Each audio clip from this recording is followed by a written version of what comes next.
Espacio publicitario. ¿Necesitas asesoramiento y asistencia jurídica? Ahora podés solicitarla en el estudio jurídico Falero Alemán y Asociados, un staff de abogados con más de 20 años de trayectoria especializado en derecho previsional, laboral, familia, salud, civil, comercial y de personas con discapacidad.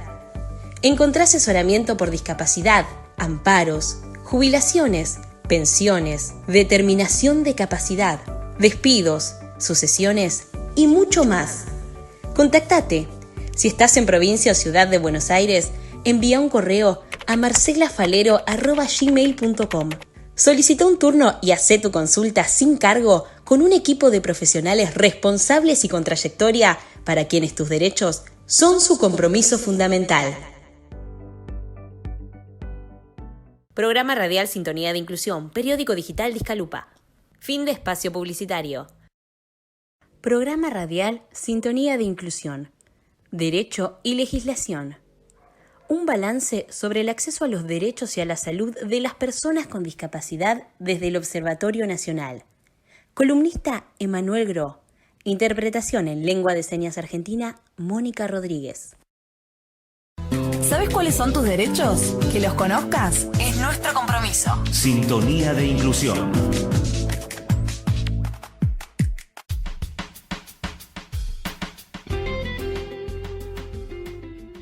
Muy buenos días a toda la gente del programa Sintonía de Inclusión y el periódico de Izcalupa. Mi nombre es Emanuel Gro y hoy vamos a estar hablando sobre derecho. Sobre todo el derecho de las personas con discapacidad, que es el tema que nos convoca hoy. Y uno de los más impostergables, diría yo, es el derecho a la salud. Y vamos a hablar justamente sobre el derecho a la salud de las personas con discapacidad con el coordinador del área del Grupo de Trabajo de Salud del Observatorio Nacional por los Derechos de las Personas con Discapacidad, Eduardo Perazo. Eduardo, ¿cómo estás en este año tan difícil? Hola, Emanuel, un gusto saludarte. Gracias por interesarte. Bueno, estoy un poco mareado, te diría, porque este año nos ha dado vuelta, no solo a nosotros, sino a todo el mundo. Y esta experiencia global que todavía no terminó ha sido y seguirá siendo muy intensa, con su primera ola, segunda, tercera. Parece una de esas pestes de Egipto, ¿no es cierto?, que seguramente han venido para transformarnos. Esperemos estar a la altura. Y haciendo un balance de este año, ¿no?, ante el desborde que hubo este año, una de las cosas que leí en el informe y también escuché en el plenario del observatorio, es que ustedes tuvieron que reformular los objetivos que tenían planteados para fines de 2019, los objetivos de este año, ¿no?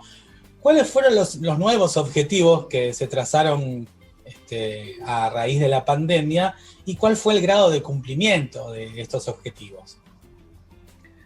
Sí, como todos los años, clásicamente desde principios del observatorio, hace casi una década, hacemos un balance y nos proponemos objetivos cercanos, fundamentalmente para mantener la moral interna, porque si no, esta tarea de donar tiempo y esfuerzo, porque no es remunerada, obviamente, nos exige a todos los participantes un enorme sacrificio y a veces, si uno se plantea objetivos demasiado lejanos, bueno, puede ocurrir el burnout o la fatiga moral, digamos, la frustración, y ya hemos aprendido que mucha gente se queda sin combustible o tiene que reordenar su agenda y se aleja del observatorio. Por lo tanto, nos hemos propuesto cada fin de año metas alcanzables, así era y fue en el 2019 para el 2020, pero ya venía sonando para fin del 2019, repercutiendo a nivel global lo que estaba pasando en otras latitudes, que nos fue marcando que la prioridad se iba a enfocar fundamentalmente en cuestiones vinculadas con la salud, si bien la salud ya no es más la ausencia de enfermedad, sino que según la Organización Mundial de la Salud es todo aquello que tenga que ver con la vida, los intereses de la humanidad. Eso es infinito, atraviesa todos los aspectos, la economía, el transporte, la educación. Por lo tanto, el derecho a la salud, el artículo 25 de la Convención Internacional, más que derecho, es torcido hoy. Claro. Está torcido por la realidad y hay que tratar de enderezar. Entonces, tuvimos que recalcular. Sí, tal cual. Entonces, como ya, todos calculo este año. No, es enorme el desafío. Y en febrero entonces empezamos a ponernos esta mochila articulando con la ANDIS y con lo que encontramos en la ANDIS, porque la ANDIS también arrastraba ineficiencia de la gestión anterior. Uh-huh. Tuvo un cambio de gestión en diciembre con el cambio de autoridades que tenían que afianzarse. Eso vino en tránsito lento y no acompañó la velocidad de los acontecimientos. Así que nosotros tuvimos que poner primera y empujar una relación tensa con la ANDIS porque, digamos, la sociedad civil tiene una visión más solidaria y sanitaria y ejecutiva de la realidad, ¿sí? Uh-huh. La política, los gremios, las dificultades internas de los organismos es un tema secundario.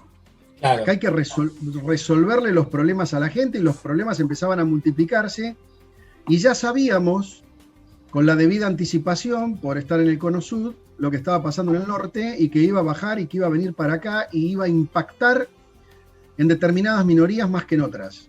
Uh-huh. Y las personas con discapacidad iban a ser las víctimas principales, como fueron, y las personas de tercera edad. Así que la Agencia Nacional de Discapacidad tenía mucho por hacer y la verdad que entre febrero, que empezó el combate, uh-huh, marzo, abril, mayo, junio, fueron discusiones constantes, desacuerdos permanentes que están plasmados en los documentos, los reclamos que fuimos haciendo por el derecho a la salud y la falta de salud y de prevención y de planificación y de visibilidad. Se hablaba de todo en los medios menos de las personas con discapacidad. Y dentro de las personas con discapacidad, las más vulnerables de todas, como son las personas con discapacidad intelectual. Claro. Porque otras personas con discapacidad tienen posibilidades de autodefensa, se pueden asesorar, están empoderadas. Las personas con discapacidad intelectual todavía padecen la sustitución forzada, la institucionalización, el abandono. Si a eso uno le agrega los problemas económicos, es devastador, la pobreza. Entonces, el escenario fue y sigue siendo muy preocupante y recién ahora que estamos finalizando el año, la nueva gestión, que por algo se removió a las autoridades de la Agencia Nacional de Discapacidad, ¿no? Como decía la frase, por algo será. Algo no debe haber funcionado. Entonces recién ahora hay una luz de esperanza con la nueva gestión a cargo del licenciado Galarraga, que por lo menos se lo escucha decir lo que hace falta. Vamos a ver en el terreno de la acción, Dios mediante, si eso se puede concretar. Así que yo te diría que la misión del observatorio en general y del grupo de trabajo de salud en particular es marcar un camino, observar, señalar y vigilar.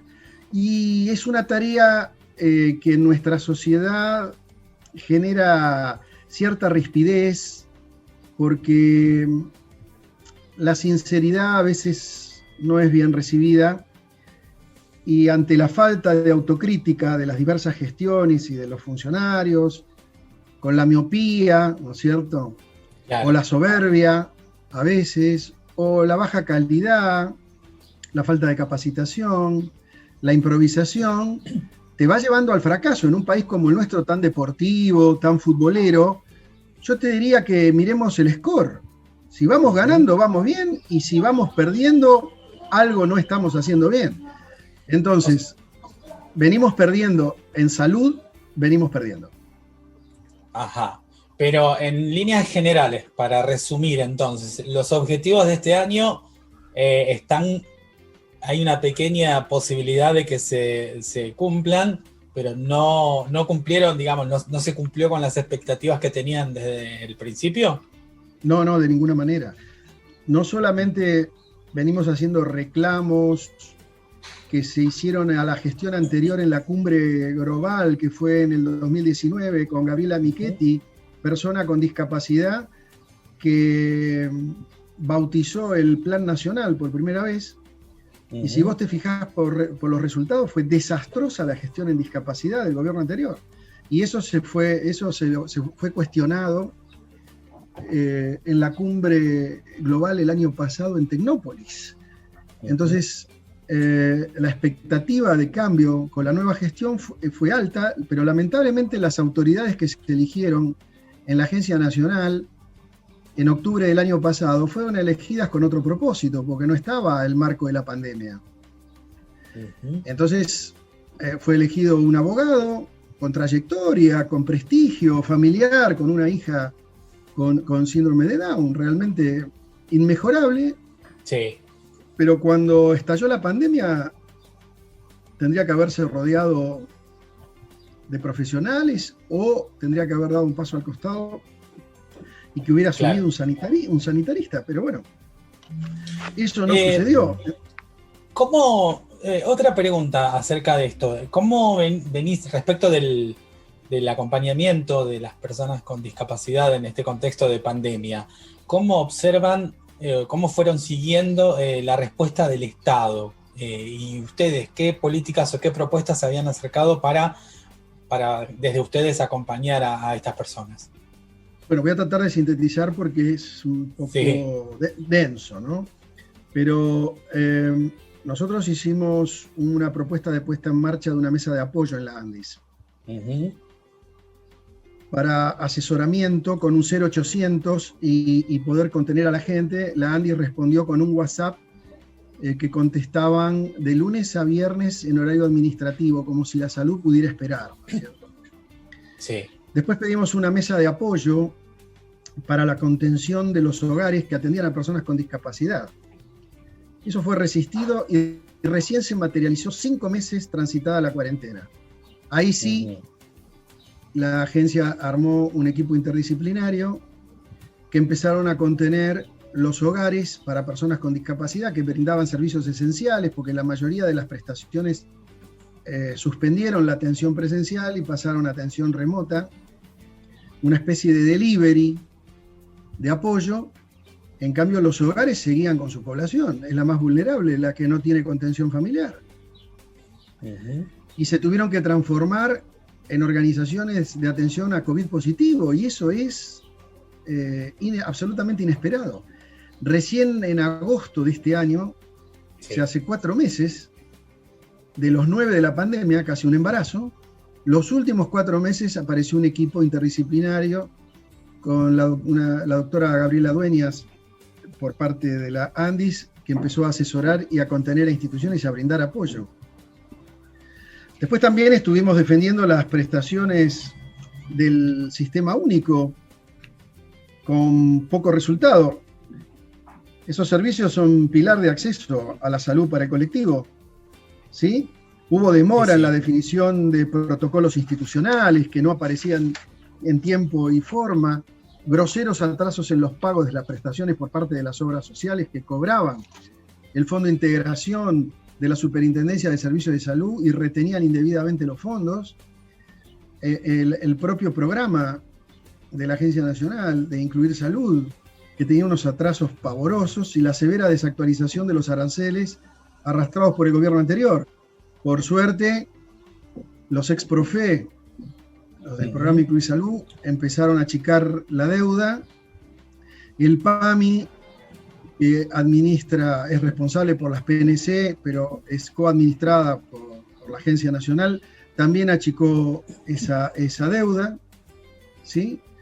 Después pedimos acceso a la información pública al banco de datos del Registro Nacional de Prestadores con alojamiento en jurisdicción del AMBA, porque ese dato estaba indisponible y recién estuvo disponible en agosto del 2010, porque queríamos armar una red de contención y asesoramiento, porque la gente, los titulares, los responsables, llamaban desesperados, angustiados. No sé si te acordás que hubo una época que sí, aparecían geriátricos infectados con un efecto dominó y causas penales que se iniciaban contra los titulares responsables. Entonces la gente que administraba los hogares estaba desesperada. El Estado daba ocupado. Claro, fue como un desborde y una falta de respuesta impresionante, ¿no? Ante una fue un vacío como esta. Fue un vacío penoso y lamentable. Por eso estuvimos dándole apoyo y asesoramiento a las instituciones atravesadas por la pandemia, que continuaron dando estos servicios esenciales y que trabajan 24 horas. Es agotador.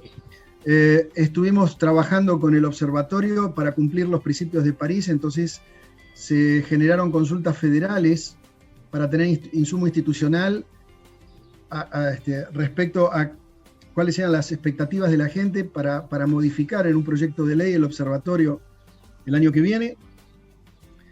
También estuvimos trabajando en el grupo de trabajo de salud para ampliar la convocatoria y sumar nuevos integrantes de la comunidad académica y profesional. Y después hicimos las recomendaciones finales que siguen pendientes respecto a derechos y a inclusión. Se la hicimos a Espósito, ahora a Galarraga, que parece que aparecimos en su radar.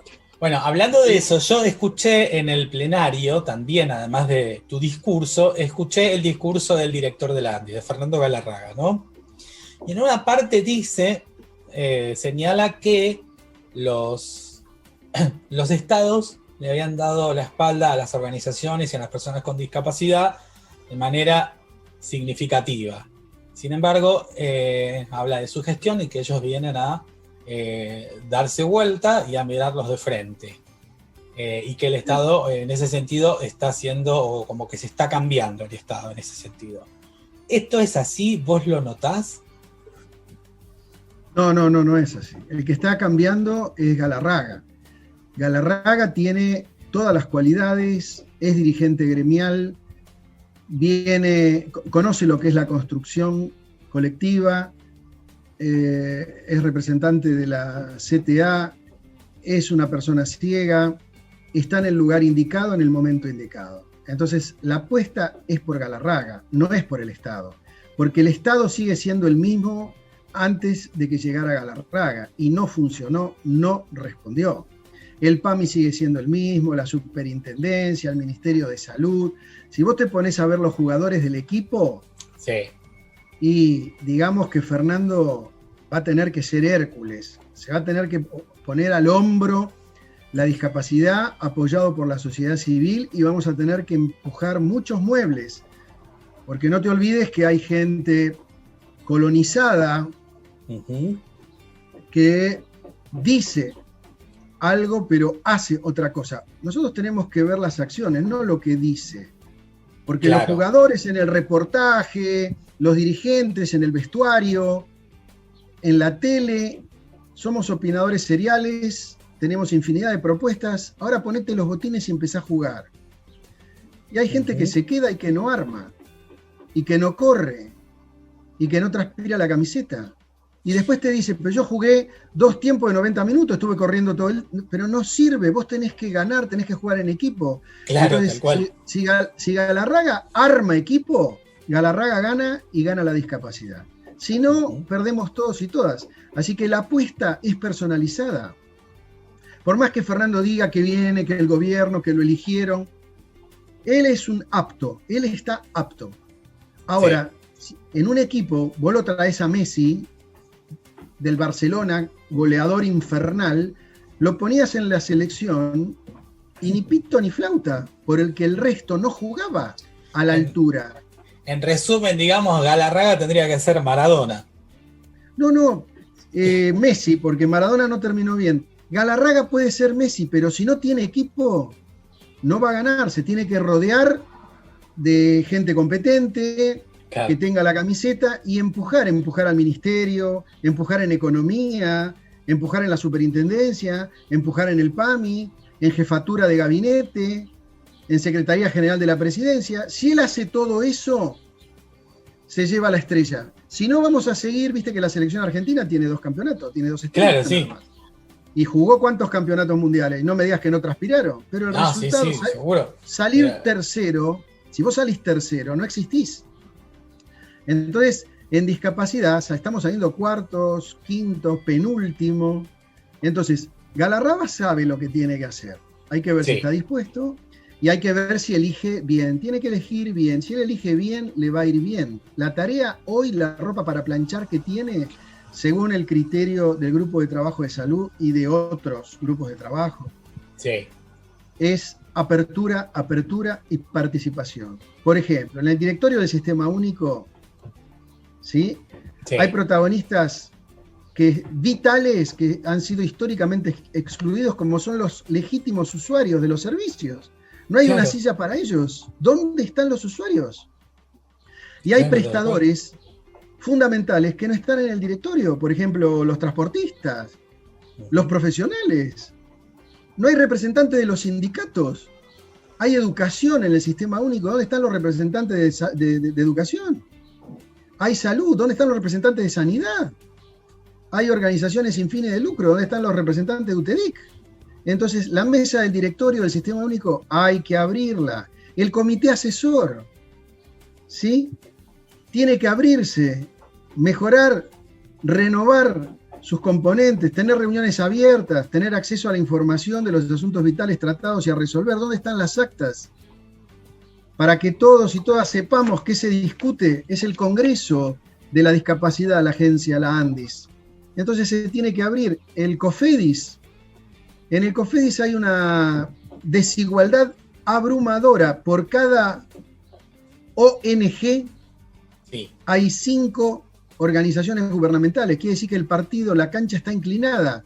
Hay mayoría de funcionarios o de representantes 5-1. Explícame cuándo va a ganar una votación la sociedad civil. Por eso nos va como nos va. La sociedad civil en el directorio y en el COFEDIS siempre hemos sido minoría. Por eso nos va como nos va. Ahora, ¿Me entendés? ante todo este panorama, contanos un poco las propuestas, que yo estuve viendo algunas y después te voy a preguntar porque me pareció muy interesante. Las propuestas que tienen para el año que viene. ¿Viste? Mira, Considerando tenemos todo lo 4. difícil. Tenemos 4 nuevas propuestas para ser moderados. Además de las que se deben, ¿no? Las que te dije recién quedaron pendientes de inventario, así que no nos olvidemos. No, Primero no, no. lo pendiente. Después Sí. lo que sigue es generar un proyecto de ley para la figura del acompañante terapéutico y acompañante personal, que los diferencie e integre al nomenclador de prestaciones básicas, porque hoy no están contemplados y ese servicio no está brindado. Entonces, vos con un acompañante personal, con un apoyo, vos podés evitar la institucionalización innecesaria. ¿Cuánta gente recurre a nuestros hogares, a las instituciones, porque no tiene con quién vivir, porque no tiene un apoyo, porque falleció su familiar y queda a la intemperie, porque la familia no lo puede contener? Entonces, con un apoyo, con una vivienda con apoyo, evitar la institucionalización. Y te puedo asegurar que es más económico que afrontar el costo permanente de un servicio institucional, de un hogar, de una... Entonces, hay que impulsarlo, hay que promover la creación de un cuerpo de abogados especializados en discapacidad y derechos, ya que una gran parte, te diría la mayoría de las personas con discapacidad, no tiene forma de acceder a la representación legal cuando son vulnerados sus derechos. Un Eso funcionario le da la espalda, un burócrata, un empleado administrativo le dice que no, y de 100 que rebotan, 2, 3 van a la justicia, los otros 97 se vuelven a su casa. Claro. Entonces, lo ideal sería que ese cuerpo se encuentre incluido dentro de la órbita del Poder Judicial, que fuera independiente del Poder Ejecutivo, ¿no? Un ejemplo, es el cuerpo creado para asistir a las víctimas de violencia de género, por ejemplo. ¿Sí? Podemos tener la cooperación de los colegios de abogados a través de sus comisiones o los institutos de discapacidad para patrocinar a las personas con discapacidad y ser un espacio de consulta gratuito y de asesoramiento. Y fundamentalmente, una vez que le resuelven el incumplimiento de derechos, hay que impulsar la aplicación de mecanismos disuasivos en la gestión pública que desalienten los incumplimientos persistentes que se observan en esos espacios, en distintas jurisdicciones, mediante acciones punitivas. Me estoy refiriendo a sumarios administrativos o acciones penales. Cuando un funcionario... Claro, porque ¿sabes qué pasa? Si yo soy la empleada de Gasalla, sí, y vos venís y te pateo, y viene otro y lo pateo, y viene otro y lo pateo, pero ese mete un amparo y lo consigue, yo sigo igual. Ya no me pasa nada. ¿A mí quién me lo reprocha? A lo mejor viene una persona con discapacidad motora y me insulta y se va. Y no me mueve la aguja. Ahora, si esa persona radica una denuncia y yo me como una acción penal o un sumario administrativo, la próxima lo voy a pensar. Entonces, hoy violar los derechos humanos de las personas con discapacidad en la administración pública es gratis. No tiene sanción. En la medida que no consigamos la vacuna para eso, la infección va a ser eterna e interminable. Entonces, si queremos cambiar la desigualdad en el acceso al derecho y a la justicia, tenemos que empezar a sancionar a la gente que incumple como a la que no paga los impuestos. ¿Por qué la gente paga los impuestos? La gente paga los impuestos porque es buena, porque son buenos contribuyentes. Ponele, algunos sí, pero otros porque es más cara el agua que los fideos. Entonces, si vos no pagás los impuestos, después el Estado te da por la cabeza. Entonces, preventivamente vos cumplís. Con los derechos de las personas con discapacidad, lo mismo. Y fundamentalmente, el último objetivo es seguir trabajando mancomunadamente con todas las fuerzas sociales y las del observatorio para que el observatorio sea plenamente independiente, favoreciendo las metas internacionales y los principios de París. Perfecto.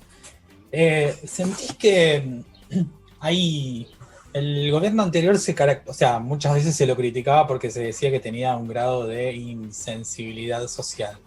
¿Sentís que por lo menos en este sentido cambió en esta gestión? ¿Hay como más o menos intento de mover para adelante y dar respuesta, aunque a veces sea lenta o aunque a veces sea deficiente? ¿Sentís que hay algo distinto? Sí, sin duda tengo que reconocer que escucharte escuchan. El gobierno anterior no prestaba atención directamente. No le importaba, no le interesaba. La discapacidad era una molestia. Para este gobierno, la discapacidad existe. No define cómo lo va a resolver, pero la discapacidad existe, te reciben, te escuchan, no te dan respuesta. Estamos más cerca, porque si te reciben y te escuchan, estamos más cerca de que den respuesta. Yo creo que la responsabilidad es 51-49. 49 la tiene el gobierno, 51 la tiene la sociedad, porque la sociedad elige gobiernos, decide, define y marca la agenda.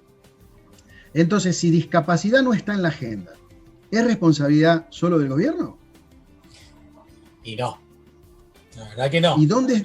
Entonces, me pregunto, ¿dónde está la sociedad civil? Y la sociedad civil está desarticulada, cada uno con sus intereses, siguiendo el modelo médico hegemónico, colonizante. Nos fraccionamos en discapacidades, entonces los sordos van por allá, las enfermedades poco frecuentes por acá, el lobby de los autistas por este lado, el artículo 24 por el otro, las personas con síndrome de Down por acá, la gente de salud mental por aquel lado. Pero escuchame una cosa, Es como si vos dividís el país en 24 provincias. Qué bueno, muy federal. Sí, pero al momento de defender la bandera nacional, hay que encolumnarse. ¿Y sabes qué? No estamos encolumnados como colectivo. Entonces, el problema que tenemos es un problema interno y es un problema gremial. Pues fíjate que en el aeropuerto o en los ferroviarios hay 28 gremios distintos, los banderilleros, los maleteros, pero cuando llega el momento de plantarse, se pueden llegar a reunir. Fíjate lo que es la CGT. Sí. Lo que es el frente hoy gobernante. Sí. Uno de cada pueblo se juntaron, se pelean, discuten. ¿Cuál es el problema? Claro, no, totalmente. Como los gatos, se juntan y se arma un lío bárbaro. Bueno, ¿y después qué pasa? Seguramente pasa algo. Discapacidad no se reúne, no se pelea y no pasa nada. Entonces, siguen cambiando las gestiones, le echamos la culpa a la gestión de turno y no asumimos nuestra cuota de responsabilidad. Nos hace falta liderazgo, nos hace falta encontrarnos, nos hace falta debate, ponernos de acuerdo, priorizar, y yo te puedo asegurar que el gobierno, el que sea, no solamente te va a escuchar, sino que va a tener que actuar. Eso pasó hace 25 años cuando se construyó el Sistema Único de Prestaciones Básicas, la 24901. El sector se aglutinó y lo logró. Cuando fue el 2001, la emergencia, 2002, la emergencia sanitaria. Sí. Hace 20 años. También que nos iba a aplastar Ginés, quien hoy es el ministro de Salud. Sí. Guarda con eso. Iba a aplastar a la discapacidad con el tema de la emergencia económica. Y la familia Duhalde, por sensibilidad, salió en defensa del sector y nos salvó del desastre económico. Pero todo el sector estuvo alineado, hubo una acción legal, todo el sector encolumnado, y en otras movilizaciones que hubo en Plaza de Mayo también. Entonces hoy el sector está debilitado, fragmentado. Lázaro, levántate y anda. Qué interesante, ¿no? Para finalizar el año, y bueno, también la nota, porque así como que el tiempo es tirano, el llamado que haces a unirnos está buenísimo, porque es interesante el hecho de que juntos podemos conseguir un montón de cosas. Lo bueno es que, bueno, tenemos gente como vos en el área de salud del Observatorio Nacional, tenemos, como vos bien decías, personas que son aptas para sus cargos, cosa que tal vez antes estaba en discusión. Ahora sabemos que es así, y tendríamos que dar un empujoncito entonces desde la sociedad para que se pueda llevar adelante y poner en marcha la rueda y cumplir estos objetivos, ¿no? Mira, creo que la responsabilidad está en nosotros, no en los funcionarios. Es muy fácil poner el problema afuera. Uh-huh. Creo que nuestro consorcio lo tenemos que resolver. Es como una familia numerosa de 2 millones de kilómetros cuadrados. Hay que reunirse, hay que encontrarse, hay que discutir. Porque lo decía Enrique Pichón Rivière, que en tiempos de incertidumbre y desesperanza es imprescindible gestar proyectos colectivos desde donde planificar la esperanza junto a otros. Entonces, las personas con discapacidad están convocadas, tienen que autoconvocarse, tienen que visibilizarse, tienen que aparecer, tienen que salir de abajo de la silla de ruedas, de atrás de la muleta, de atrás del CUD, asociarse, acercarse, sumarse, multiplicarse, y no nos divide nadie, no nos para nadie. Ese es el progreso, defender el derecho colectivo, el derecho individual, tomar conciencia, empoderarnos, y te puedo asegurar un 2021 insuperable. Muchísimas gracias, Eduardo. Hago el cierre entonces. Fue el coordinador del área del Grupo de Trabajo de Salud del Observatorio Nacional, por los derechos de las personas con discapacidad, Eduardo Pirazo, en comunicación con nosotros. Nosotros nos encontraremos en breve con más noticias en el periódico Discalupa y el programa Sintonía de Inclusión. Muchísimas gracias.